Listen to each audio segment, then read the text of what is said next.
Hello, welcome. In this session, we would focus on CUET UG preparation. So, CUET PG and UG are two separate exams. First of all, let's understand that. So, if you have passed your 12th and you are appearing for a university, then you would need to qualify the CUET UG exam, right?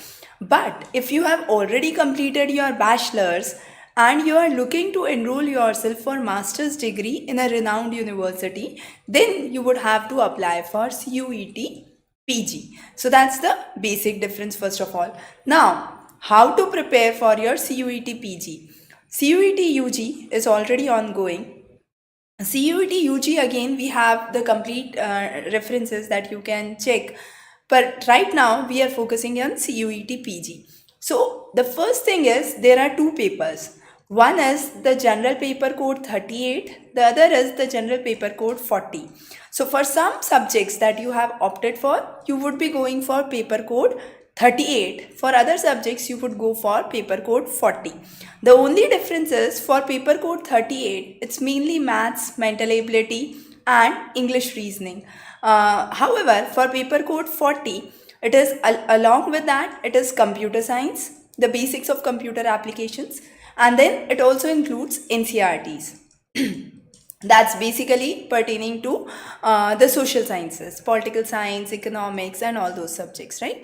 So these are some of the important things for general paper. Then, while filling the form, as we had discussed previously, you have the option of appearing for the various subjects, applying for the various subjects. So at that time, you had chosen a list of subjects.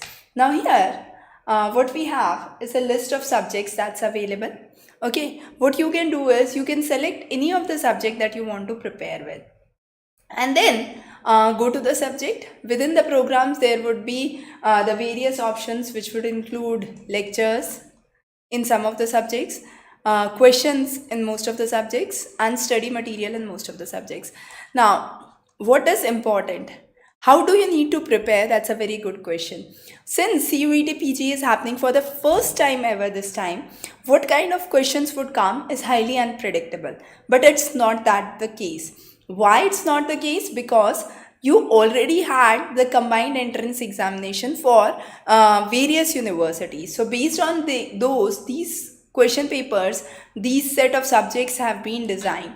So when these subjects have been designed, it's important to understand that questions, study material, and references are taken into consideration, and the question papers from JNU, DU, AMU, BHU, various central universities are referred in order to come to a good compodium for your examination. Now, in the meanwhile, if you have any questions, please post those in the comment section. I'll be more than happy to take the questions as we proceed further. Now, the right strategy for preparation. Whenever it comes to right strategy for preparation, I usually recommend students two things. First is to go through the syllabus, and the second is to go through the past papers. Now, since CUET PG is happening for the first time, definitely you don't have the past papers, but you do get an idea from the papers of the various institutions, which could be JNU, DU, AMU, BHU, and so on. Now, coming on to syllabus. The syllabus in most of the subjects have been well defined, but we have seen in few subjects, for example, let's say Acharya in Bauddha Darshan, Jain Darshan, and so on, the syllabus is broad.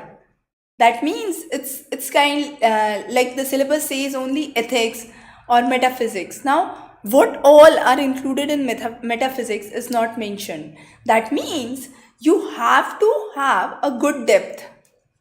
Right? When the syllabus is open-ended, consider a paper for UPSC, let's say, the syllabus is open-ended. Now, the major problem that comes with the students when the syllabus is open-ended is what depth should you refer? Sometimes when you are pursuing your bachelor's, probably that's not from a decent university or a university where you have taken one of the courses and the bachelor's program.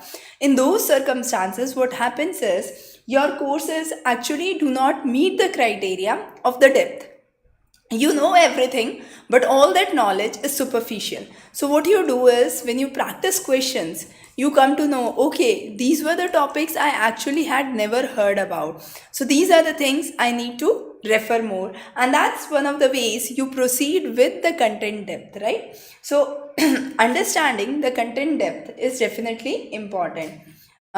Coming on next is, how do you prepare? Now, with very few days in hand, what should be the preparation strategy? Preparation strategy is again an important thing. Now, if you are good with your general paper, okay, as you have seen here, we already have both the general paper. So it's general paper 38 and general paper 40. So as I mentioned, you have to pick either of the general papers to start preparing, right? So if you are conversant with your general paper, don't spend a lot of time preparing on the general papers. What you can do in the meanwhile is, you can start your preparation for what we call as the optional paper or your subject paper, right? So when I say your subject paper, what you need to take into account is understanding the fact that subject paper, the syllabus must be referred clearly. So when I say syllabus must be referred clearly, what does it imply? It implies that when you are studying the programs, right, make sure that you are covering each of the topics. Let's say if you are talking about physical education, or you are talking about physics as one of the subjects, make sure there is no stone unturned. That means whatever is given in the syllabus, you are covering that in totality. So anything which is part of the syllabus must be covered in depth. That should be the clear idea behind it. So don't do a superficial study, have in-depth understanding. And I have seen students who have failed more than 2 subjects or more than 1 subject. Now, if you have failed more than 1 subject, then how would you distribute your time?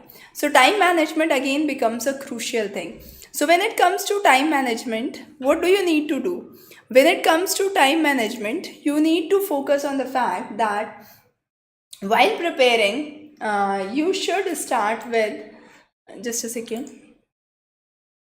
Okay. Okay. I actually missed the blank page. Okay, no issues. I'll come back to it. Okay, so coming on back here, the idea is, when you are preparing for your 2 or more papers, how would you distribute your time? Now, however, you might have a strong wish to pursue your masters in one subject, right? But still, to keep yourself on a safe side, or to get a good university like JNU, BHU, or one of the central universities if you want, some of the students, what they do is, they fill papers in various subjects. Now, when they fill the subject differently, what would happen? When you have different subjects that you have filled, the best thing that happens is, you have a chance of getting a central university besides the subject that you are actually competing with. So sometimes students, let's say, apply for history and archaeology, at the same time they would apply for museology, at the same time they would apply for history of art. So all these are relevant subjects. Okay. Similarly, a student from science would apply for physics, probably for mathematics, or with chemistry. Now here again they are allied subjects. So there is a chance that if you are not able to get good university for one of the subjects, you can probably get good university for other subject as well. So when you are preparing for these subjects, distribute your time. Time management and time distribution is important. Let's say you have 10 days to go. Now in those 10 days to go, what could be done? One thing is, you can spend 5 days for one subject and 5 days for another subject. The another thing that you can do is, you can distribute, let's say you are studying 8 hours a day. So you can study, let's say, 5 hours for the subject that you feel, I definitely want to pursue my masters in. There is a strong desire that I want to pursue with this subject, and I'm well conversant with this subject. So for that subject, spend 5 hours. For the other subject that you are giving in a safe side, that in case I'm not able to qualify this subject, what other subject should I take? Devote that around 3 hours. and that would make really sense. Make sure your strategy is correct, you are onto the syllabus. So all the material which is designed here is as per the syllabus. Probably next week you have many other subjects which are coming as well for the CUET PG. So those would be helpful for understanding how to prepare, like nanoscience, nanoelectronics. These are upcoming branches and have a lot of scope. So definitely the syllabus again is extensive for these subjects, so a right methodology is required before you start preparation, right? If you have any questions or any queries, please feel free to mention those in the comment section, or you can also request appointment. I am available on individual one-on-one consultation, so you can just send a WhatsApp to our mobile number, which is 999 8851. I wish you very good luck for your upcoming CUET PG examination. Wish you very good luck. Hope you come up with flying colors and get enrolled into a good decent university. Wish you very good luck. Thank you.